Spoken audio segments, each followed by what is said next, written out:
Bienvenue dans Zéro Marketing, l'émission qui parle de bouche à oreille.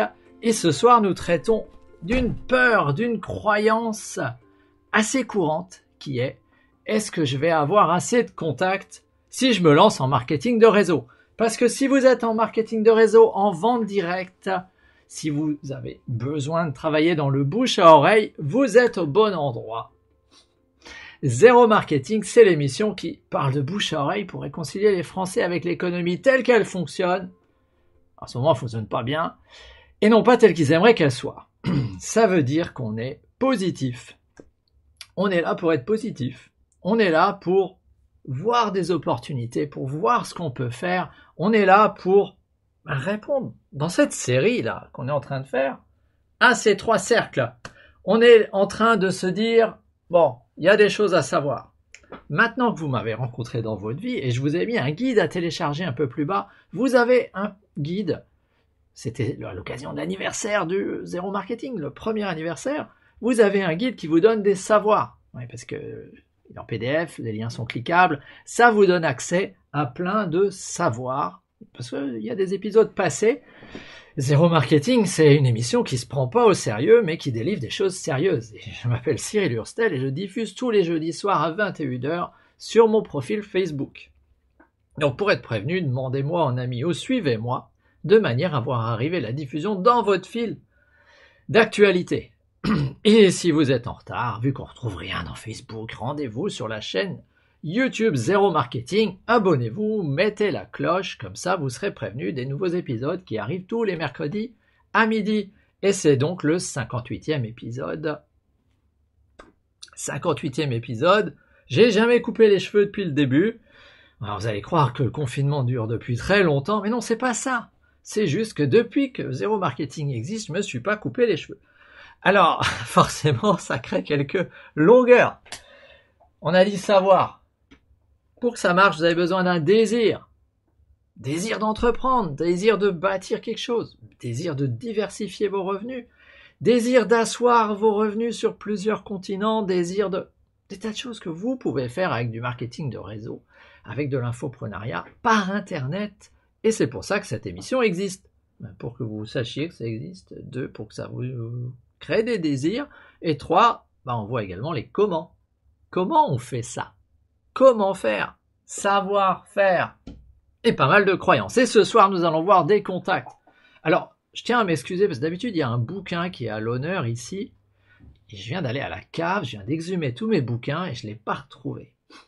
Je n'ai pas retrouvé ce livre. Mais tant pis, c'est pas grave, on va en reparler après. On va en reparler. Alors, l'interface a changé, je vois pas forcément vos commentaires. Désolé, c'est une discussion instantanée, je les vois pas. J'en sais rien. C'est pas grave, allez, on va passer. Désolé pour vous. Soyez les bienvenus si vous êtes en direct et soyez les bienvenus si vous êtes en replay. On va entrer dans le cœur de cette peur qui est très très répandue et que j'ai vu beaucoup de fois. Ce sont des gens qui ont une mentalité du manque. C'est-à-dire que tu leur dis, écoute, si j'avais un moyen de t'aider à créer un business en parallèle de ta vie et sans la mettre en danger, en faisant la promotion de produits qui ne sont pas les tiens, mais que tu apprécies, est-ce que ça t'intéresserait? Et là, la personne réfléchit, elle se dit, ouais, mais qu'est-ce que je vais faire quand j'aurai épuisé tous mes contacts? Et là, il y a une croyance, c'est j'ai pas assez de contacts. Mais on s'en fout, quoi. C'est pas un problème de stock, c'est un problème de flux. Et je vais vous convaincre ce soir, justement, de... on va voir deux choses. Justement, que vous pouvez entrer en contact avec quasiment toute la planète. Voilà. Alors, une fois n'est pas coutume, on va se redonner une feuille blanche. On va se redonner une feuille blanche là derrière, parce que j'ai besoin... J'ai besoin de revenir à un épisode, un peu comme dans les premiers épisodes, où on a plein de bonhommes. Alors, on va dire que t'es là. T'es la personne à qui on dit « Est-ce que t'as songé à te bâtir un revenu, par exemple en vente directe, en marketing de réseau, en utilisant simplement le fait que tu existes et que tu connais vraisemblablement des gens. Et là, la personne à qui vous parlez, elle se dit « Ouais, mais si je parle à celui-là là, et qu'il me dit non, qu'est-ce qui va se passer? Qu'est-ce que je vais faire après ?» Il dit « Bah, tu parleras à un autre. On va en prendre un autre. Et puis sinon, on en prendra un autre. Et puis c'est pas grave, on en prendra encore un autre. » Et c'est de dire « Ah !» J'ai remarqué que beaucoup de gens renoncent à 4 refus. 4 fois, on leur dit non et c'est déjà mort. Ça fait pas grand-chose quand même. C'est assez étonnant. Pourtant, il existe une théorie qui dit qu'on est à 6 degrés de séparation de n'importe quelle personne sur cette planète. Alors, qu'est-ce que ça veut dire? Ça veut dire que toi, là, imagine qu'il y a quelqu'un, je vais le mettre en rouge, imagine qu'il y a quelqu'un, ici, quelqu'un d'autre, tu le connais pas directement. Toi, tu n'as pas de lien direct avec lui, mais il y a toujours quelqu'un qui connaît la personne que tu rencontres. Et ça, c'est un phénomène que j'ai rencontré moi-même. Quand je faisais la promotion de l'espéranto, tu avais toujours un gars qui dit « Ah oui, mais je connaissais ma grand-mère, mon grand-père, machin, qui connaissait un tel, qui connaissait un type, qu'il parlait ou qu'il avait appris. » Et là où c'est assez marrant, c'est que beaucoup de gens, finalement, des fois, c'est moi qui connaissent dans ce domaine. Parce qu'on n'est pas assez nombreux. Mais il y en a tellement qui me connaissent moi, que ça finit toujours par me revenir.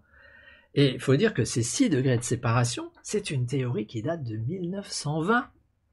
Aujourd'hui, chez Facebook, puisqu'ils se sont donné l'idée de créer le graphe social, c'est-à-dire quelles sont toutes les relations des gens les unes avec les autres.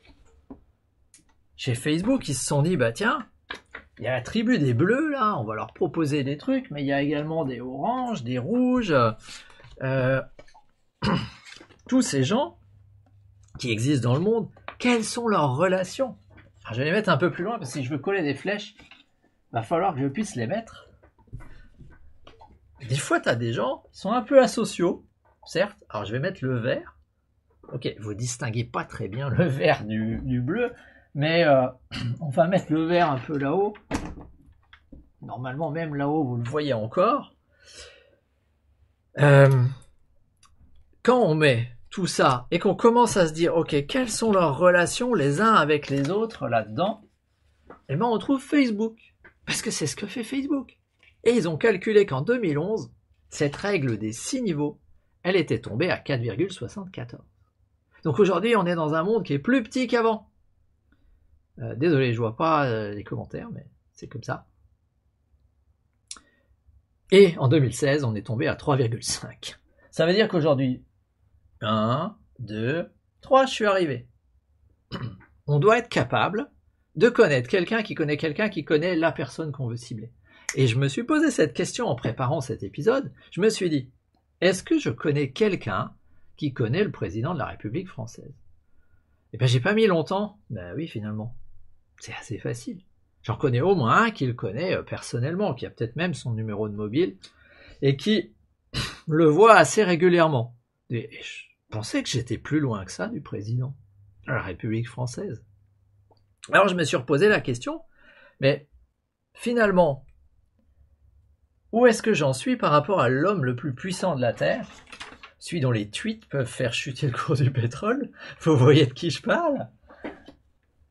Donald Trump.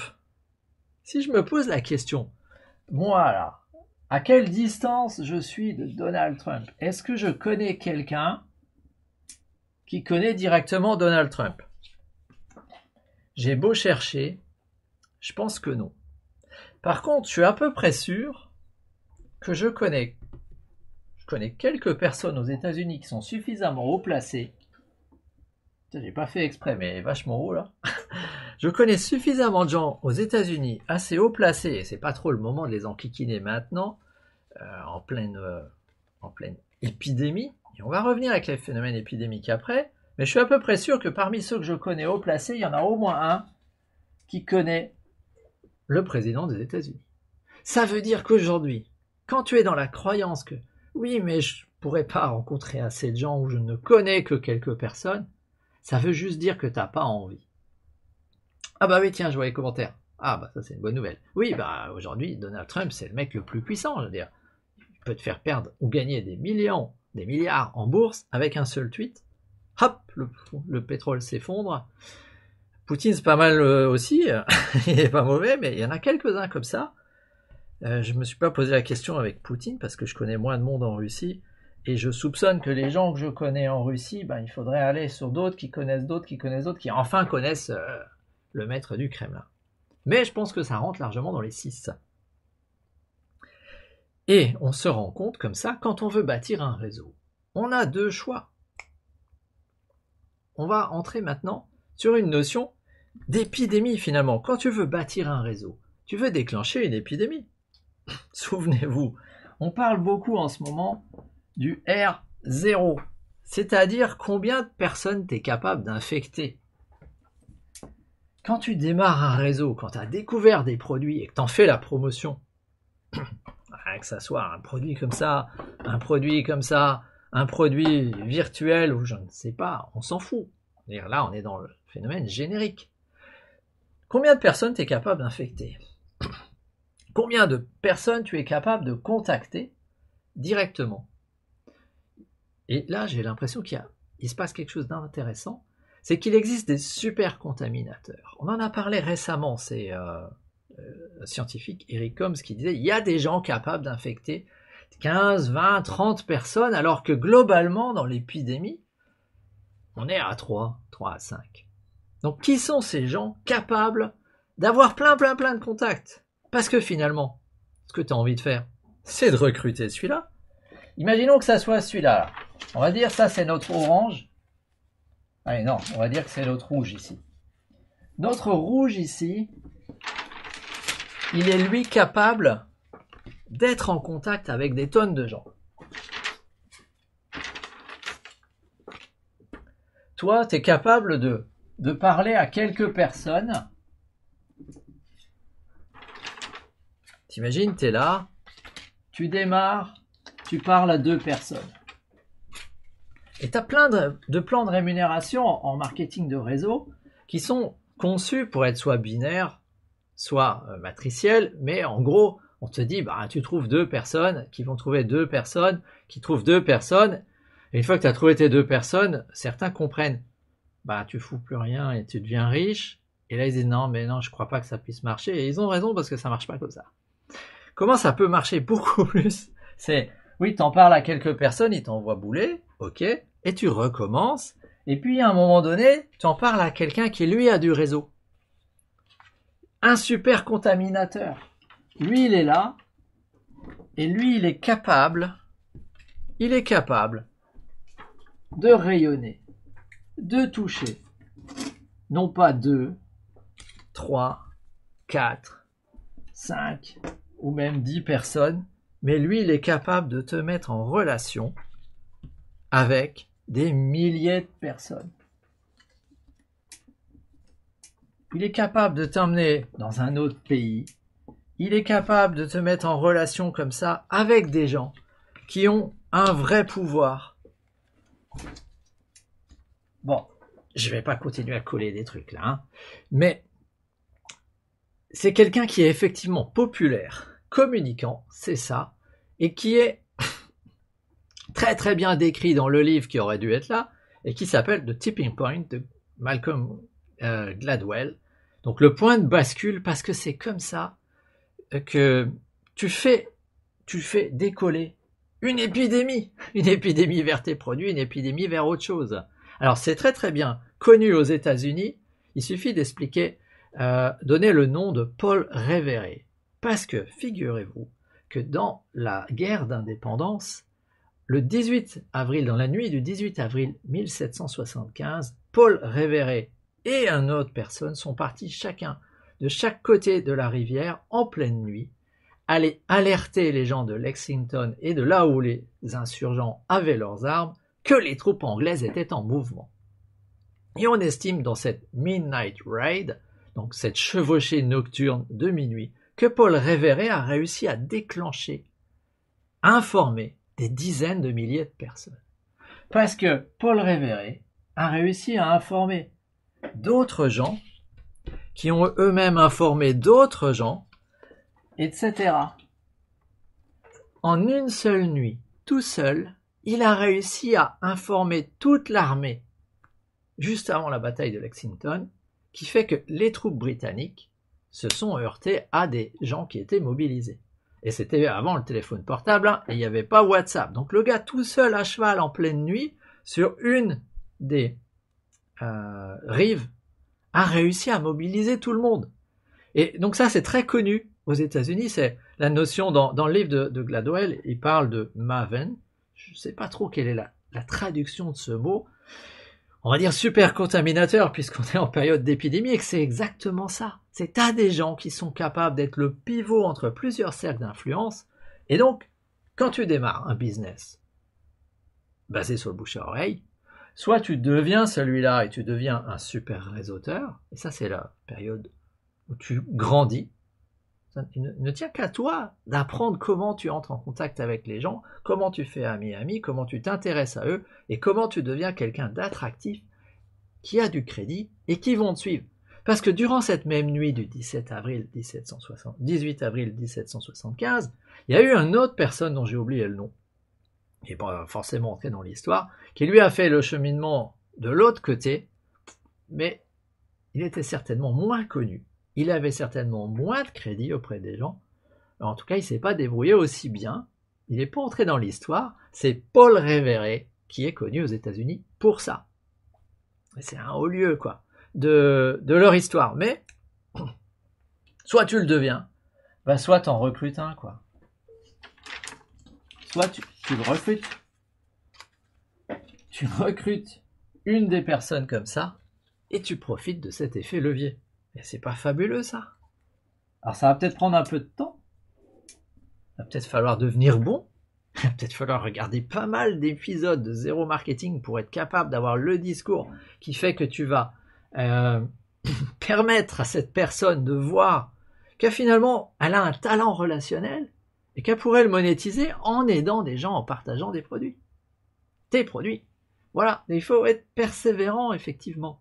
Donc ce n'est pas, hop, on clique dans les doigts, on trouve deux personnes qui vont aller tout faire le boulot et en parler à deux personnes. Ça peut marcher, mais il faut que tu trouves les deux en question qui soient des vrais super contaminateurs. Parce que sinon ton R0 il va être en dessous de 1 et ton épidémie elle va très vite tomber. Et c'est pour ça que beaucoup de gens se démotivent en marketing de réseau. Parce que leur R0 est trop faible. Parce qu'ils ont juste pas assez d'interaction avec les autres. Si tu veux contaminer les autres, dans le bon sens du terme, avec tes produits, eh bien, il faut que tu aies plein d'interactions. Donc, c'est l'exact inverse de ce que nous impose aujourd'hui la distanciation sociale. Et par chance, aujourd'hui, avec les réseaux sociaux, tu peux être confiné comme on l'est actuellement et être constamment dans des dizaines et des dizaines et des dizaines de chevauchées nocturnes à la Paul Révéré.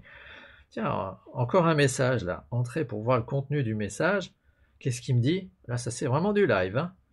Qu'est-ce qu'il me dit ce message? J'en sais rien. C'était une publi. Pas grave. Mais tu peux entretenir des dizaines de discussions comme ça en temps différé, dans tes pauses, un quart d'heure par-ci, 1 heure le week-end, etc. Donc tu peux bâtir quelque chose qui a énormément de valeur et qui va être aussi solide que les liens que tu as mis en place. Et je crois beaucoup qu'à l'avenir, les liens humains, ces relations d'interdépendance vont avoir beaucoup de valeur. Parce que quand on regarde là, aujourd'hui, on nous demande quoi? Plein de solidarité. C'est ça qui a de la valeur. Donc, la seule question qui se pose maintenant, c'est comment tu deviens un super communicateur, un super contaminateur, ou comment tu les recrutes dans ton opportunité. Tout bêtement. Et la liberté financière, la capacité à bâtir une retraite complémentaire, la diversification de ses ressources, l'augmentation de la valeur de la richesse de tes relations sociales, elle est juste là à portée de main dans la capacité à interagir avec les gens. Et aujourd'hui, ça passe par un usage intelligent du téléphone, mais un à un. Il ne s'agit pas de balancer à la tête du monde ah, j'ai une super opportunité, qui est-ce qui me rejoint? Parce que ça serait pareil. Et j'aime bien ce truc de Fraser Brooks, où il explique que ça serait comme se mettre au milieu de la place la plus peuplée, en temps normal, de ta ville et de gueuler « J'ai une super opportunité, 3 premiers qui veulent venir avec moi ». Les gens, ils te regardaient, ils disaient « Il est con celui-là ». Tu le ferais pas dans le monde réel.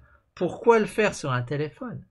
Qu'est-ce qu'il a fait, Paul Révéré? Il était connu, il est allé parler à un, et il les a convaincus chacun d'aller parler à ceux qui connaissaient eux-mêmes, et c'est comme ça qu'on déclenche une épidémie.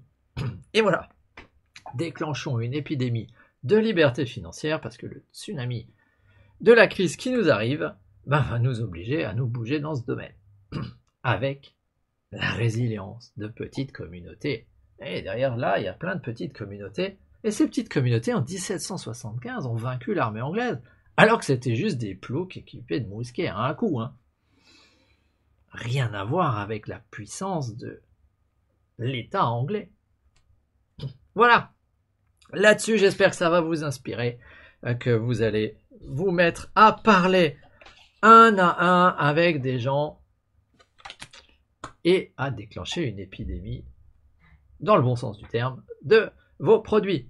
Allez, et si vous cherchez à en savoir plus, je vous ai mis un lien dans la description vers je sais plus quoi, il doit y avoir la chaîne YouTube où vous pouvez vous abonner. D'ailleurs, si vous aimez cette vidéo, cliquez sur j'aime et partagez-la sur YouTube. Vous avez même le droit de cliquer sur j'aime pas et de pas la partager, mais déjà, si vous abonnez, autant mettre la cloche pour être prévenu des prochaines vidéos. Et puis, si cette vidéo peut aider quelqu'un, partagez-la à quelqu'un qui a besoin de comprendre que seul le comment est important désormais. Voilà. Vous allez peut-être faire un heureux. Vous allez peut-être que vous ne ferez pas partie du réseau, mais vous aurez lancé quelqu'un vers ses rêves, son désir. Tout simplement. Merci pour lui. Merci de partager. Et puis moi, je vous dis à la semaine prochaine. On continuera là-dessus. Parce que Zéro Marketing, c'est du bouche à oreille. Et c'est tous les jeudis soirs à 21h. Allez là-dessus. Salut!